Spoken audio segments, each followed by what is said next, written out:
Hello बच्चों, let's see the question. The question is for which of the following cases population density can be easily determined by not utilizing biological entities directly. यहाँ पे बोल रहा है इनमें से किस केस में जो पॉपुलेशन डेंसिटी है वो इजिली डिटरमाइन किया जा सकता है by not utilising the biological entities directly. Option A is fish density, option B is density of bacteria in bacterial culture, option C is Siberian cranes in Bharatpur wetlands and option D is tiger census. तो यहाँ पे हम बात करेंगे about population density की. तो यहाँ पे हम लोग अगर पॉपुलेशन डेंसिटी की बात करें तो ये पॉपुलेशन डेंसिटी होता क्या है, इसको हम लोग यहाँ पे किस तरह से डिफाइन कर सकते हैं.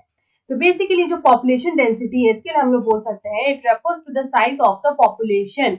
यहाँ पे किसी भी पॉपुलेशन का जो साइज होता है, it refers to the size of a population in a definite area. किसी भी definite area में जो population का जो size होता है उसी को हम लोग बोलते हैं population density. तो यहाँ पे अगर हम लोग बात करें कि कौन कौन से biological factors हैं जिनसे population density जो है वो determine हो सकती है. तो जो बायोलॉजिकल फैक्टर्स इंक्लूडेड होते हैं वो होता है प्रेजेंस ऑफ सेक्सुअल मेट. तो यहाँ पे जो सेक्सुअल मेट अगर प्रेजेंट रहेगा तो यहाँ पे मेटिंग जो है वो ज्यादा होगी और पॉपुलेशन जो है वो इंक्रीज करेगा.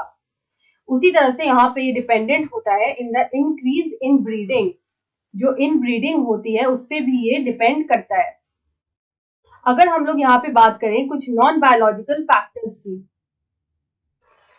तो यहाँ पे जो नॉन बायोलॉजिकल फैक्टर्स हैं जिनसे हम लोग पॉपुलेशन डेंसिटी डिटरमाइन कर सकते हैं वो यहाँ पे कौन कौन से हैं. तो यहाँ पे नॉन बायोलॉजिकल फैक्टर्स जो आएंगे वो आता है temperature, water, pH, salt concentration,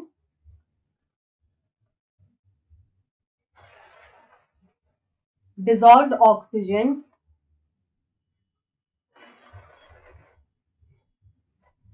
इस तरह के जो फैक्टर्स आते हैं इनको हम लोग बोलते हैं नॉन बायोलॉजिकल फैक्टर्स. तो यहाँ पे हमसे क्वेश्चन ने बेसिकली पूछा ये है कि यहाँ पे किस केस में हम लोग पॉपुलेशन डेंसिटी को डिटरमाइन करते हैं by not utilising biological entities directly. यानी कि हम लोग यहाँ पे जो बायोलॉजिकल फैक्टर्स है उसको डायरेक्टली यूज नहीं कर रहे हैं, मतलब हम लोग इनडायरेक्टली उसको यूज कर रहे हैं.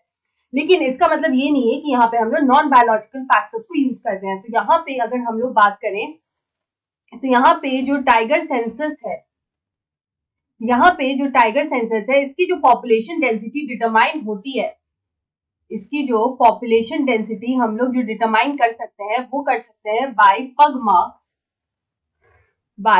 मार्क्स या फिर फीकल मैटर. तो फीकल मैटर या पग मार्क्स के थ्रू हम लोग जो है इसका पॉपुलेशन डेंसिटी डिटरमाइन कर सकते हैं. मतलब हम लोग बोल सकते हैं कि यहाँ पे इनडायरेक्टली हम लोग बायोलॉजिकल एंटिटीज को यूज कर रहे हैं which is indirectly not directly. तो यहाँ पे अगर हम लोग देखें तो यहाँ पे अगर अदर ऑप्शंस जो है जैसे कि फिश डेंसिटी, तो यहाँ पे अगर हम लोग फिश डेंसिटी की बात करें तो फिश डेंसिटी के केस में हम लोग यूज करते हैं नॉन बायोलॉजिकल फैक्टर्स. यहाँ पे यूज होता है नॉन बायोलॉजिकल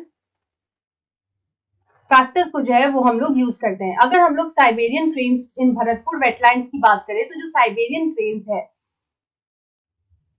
तो साइबेरियन क्रेन्स के केस में हम लोग जो यहाँ पे डिटरमाइन करते हैं पॉपुलेशन डेंसिटी वो करते हैं on the basis of their mates. तो यहाँ पे इनके जो सेक्सुअल मेट्स हैं वो प्रेजेंट है या एब्सेंट है या फिर कितने प्रेजेंट है उस बेसिस पे हम लोग साइबेरियन क्रेन्स जो है इनका पॉपुलेशन डेंसिटी डिटरमाइन करते हैं. तो यहाँ पे इस क्वेश्चन का अगर करेक्ट आंसर देखिए तो होगा टाइगर सेंसस.